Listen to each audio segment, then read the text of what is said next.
एवं परंपरा प्राप्तम इमं राजर्षयो विदु सकाले नेह महता योगो नष्टम परंतप।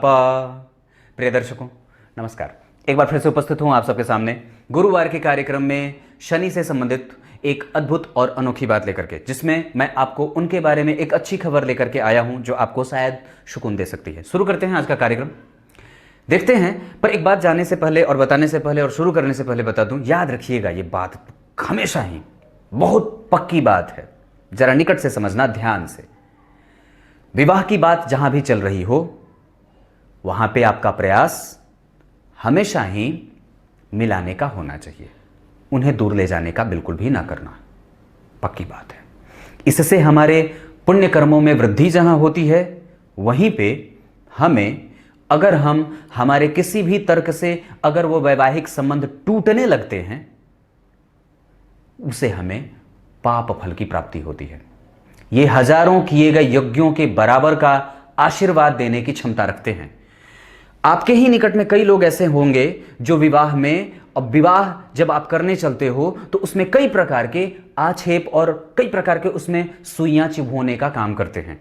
पर ध्यान ना देना ऐसे लोगों का, वो वैवाहिक संबंध को वैवाहिक दृष्टिकोण से नहीं देखते, उसे वो सांसारिक रूप से देखते हैं।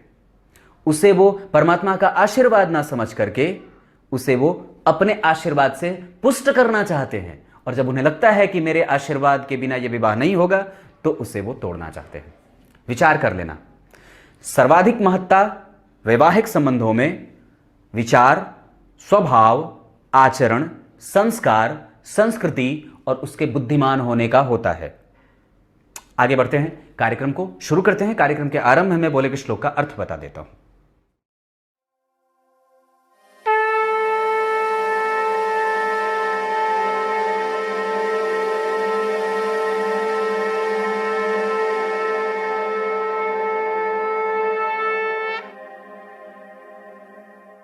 आइए अब आपको सीधे विषय पे लेके आता हूं। बात शनिदेव की हो रही है।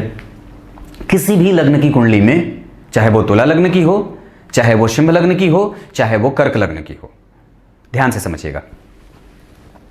किसी भी लग्न की कुंडली के लिए अगर शनि चाहे योग कारक होते हों, चाहे वो मारक होते हों, ये बात सब पर लागू होती है प्रत्येक प्रकार से।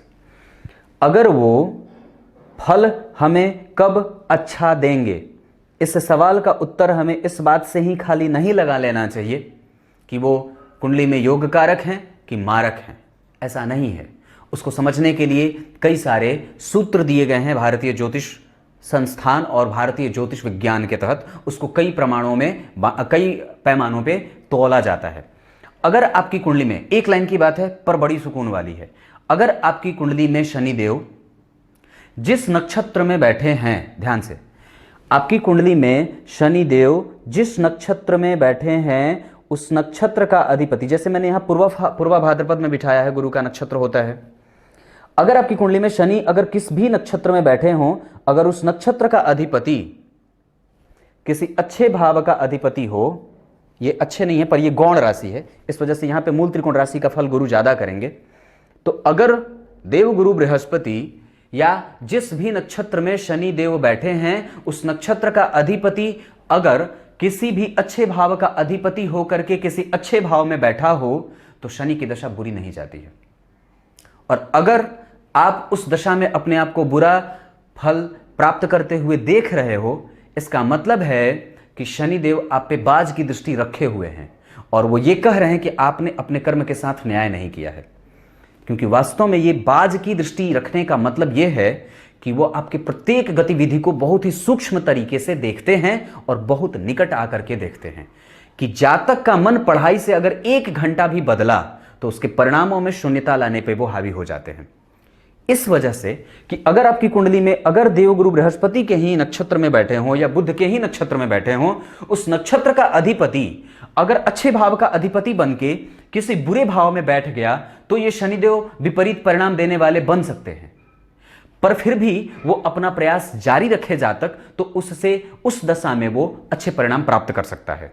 लेकिन अगर यह नक्षत्र की बात है, जो सबसे ज्यादा, सबसे बड़ा परिवर्तन और सबसे बड़ा प्रभाव पड़ता है नक्षत्रों का, तो अगर वो जिस नक्षत्र में बैठे हैं उस नक्षत्र के अधिपति अगर अच्छे भाव में, जैसे केंद्र में, त्रिकोण में और एकादशवें में बैठे हों, उस नक्षत्र का अधिपति और अस्त न होता हो, वो कमजोर न होता हो, वो किसी अच्छे भाव का अधिपति हो, तो इस शनि की दशा में आपको परेशान होने की कोई आवश्यकता नहीं है और नहीं अपने आप को बहुत ज्यादा हेडेक में लेने की और रखने की आवश्यकता है। आप सिर्फ चुपचाप अगर बजरंगबली की आराधना, हनुमान चालीसा का पाठ भी 3 बार करते रहे, सुंदरकांड का पाठ भी करते रहे, बजरंगबली का नित्य प्रतिदिन दर्शन भी करते रहे, तो आपको कुछ भी होने की आवश्यकता नहीं है और न ही अपने कर्म से डरने की आवश्यकता है। निसंदेह शनि न्याय के कारक और न्याय के देवता कहे जाते हैं।